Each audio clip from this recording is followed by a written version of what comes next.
내가 차량 부분을 동의했기 때문에 이 부분을 감수해야 되는 것이 아니냐, 이런 부분을 이제 질문 주셨는데 아닙니다. 안녕하세요, 변호사님. 제가 이번에 남자친구에게 헤어지자고 했더니 사귈 때 저랑 찍은 성관계 영상을 유포하겠다는 협박을 합니다. 자기 생일 선물로 영상을 찍혀달라고 해서 찍고 바로 지우는 조건으로 잠깐 촬영했던 적이 있는데 아마 그 영상인 것 같습니다. 제 기억에는 분명 그때 저랑 있던 자리에서 바로 지웠던 걸로 기억하는데 어떻게 된 건지 아직 가지고 있다고 하더라고요. 사실 너무 걱정되는데 이런 경우 어떻게 해야 할까요? 좋게 헤어지고 싶었는데 이제는 너무 화가 나서 제가 할 수 있는 방법들을 동원해서 이 남자가 버려받았으면 좋겠습니다. 그런데 혹시 제가 동의했다고 해서 그 남자를 고소할 수 없는 건 아닐까요? 도와주세요, 변호사님.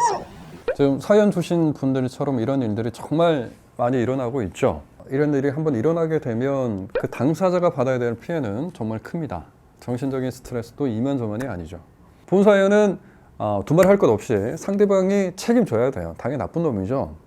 다만 이 상황이 조금 안타까워서 드리는 말씀입니다만 어떤 피해자분한테 미안한데 피해자분이 그렇게 응했으면 안 되는 거예요. 애초에 아무리 감정적으로 그 분위기에 취해서 또는 그 남자분을 너무 사랑해서 그 남자분이 요구하는 부분을 다 들어주고 싶은 그 순간이 있을 수는 있습니다. 그러나 절대 남자고 여자고 이런 성관계 영상이나 훗날 누군가에게 드러났을 때 자기 발목을 잡을 만한 그런 어떤 영상, 증거 절대 남겨두시면 안 됩니다. 이처럼 두고 자기 발목을 잡는 일들이 연쇄적으로 일어날 수 있다, 이렇게 생각하셔야 되고요. 자, 우선 상대방에게 성립될 수 있는 범죄는 어떤 걸까요? 그래서 우리는 어떤 죄로 그 상대방을 고소할 수가 있을까요? 자, 첫 번째는 지금 뭐 이렇게 협박을 한다 이렇게 했죠. 영상을 유포하겠다, 협박을 한다. 그래서 협박죄가 될 것 같아. 맞아요. 그런데 이같이 촬영물, 성관계 영상 같은 아주 성적 수치심을 자아낼 만한 그런 영상을 이용해서 상대를 협박하는 경우는 별도의 특별법에서 규율하고 있습니다. 이른바 성폭법, 성폭력 범죄 처벌 등에 관한 특례법이 있는데 거기에 촬영물을 이용한 협박죄가 따로 규정되어 있습니다. 그러니까 단순 협박죄와 이 같은 성폭법상의 그 협박죄는 차이가 뭘까요?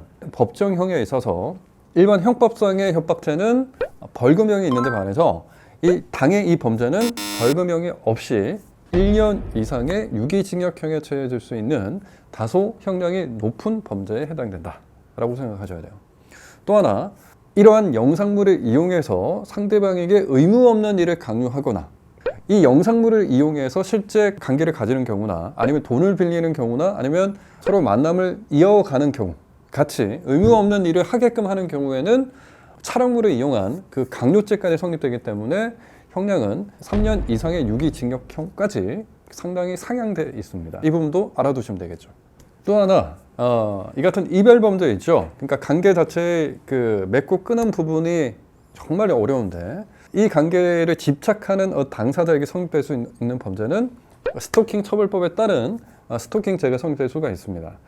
본죄 또한 3년 이하의 징역이나 3천만 원 이하의 벌금형처럼 법정형이 상당히 높게 책정되어 있기 때문에 이 스토킹죄와 금방 얘기했던 성폭법상의 협박죄가 합쳐지게 되면 상대에게 상당히 무거운 형태의 선고형도 나올 수가 있다는 거죠. 사연 주신 분께서 약간 원죄처럼 내가 차량 부분을 동의했기 때문에 내가 이 부분을 감수해야 되는 것이 아니냐, 이런 부분을 이제 질문 주셨는데 아닙니다.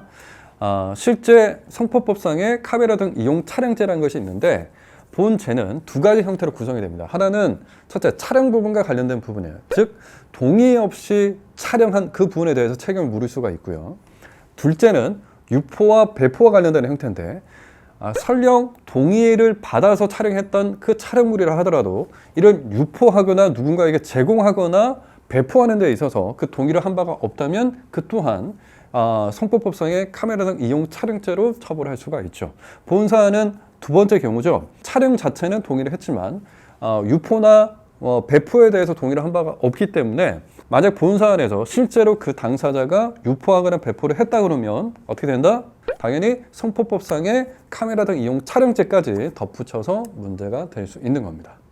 자, 이때 본 사안에 대해서 지금 심각한 공포감과 절망감에 시달리고 있는 그 사연자 분께서는 실제 서로가 주고받았던 그 카톡이나 관련되는 메시지나 녹취록을 바탕으로 충분히 확보를 하셔가지고요. 이를 바탕으로 해서 신속하게 고소 절차가 진행되어야 될 것 같습니다. 그렇게 하셔야 사후에 연쇄적으로 피해 부분이 확산되는 부분을 신속하게 막을 수 있기 때문에 그렇죠. 아시겠죠?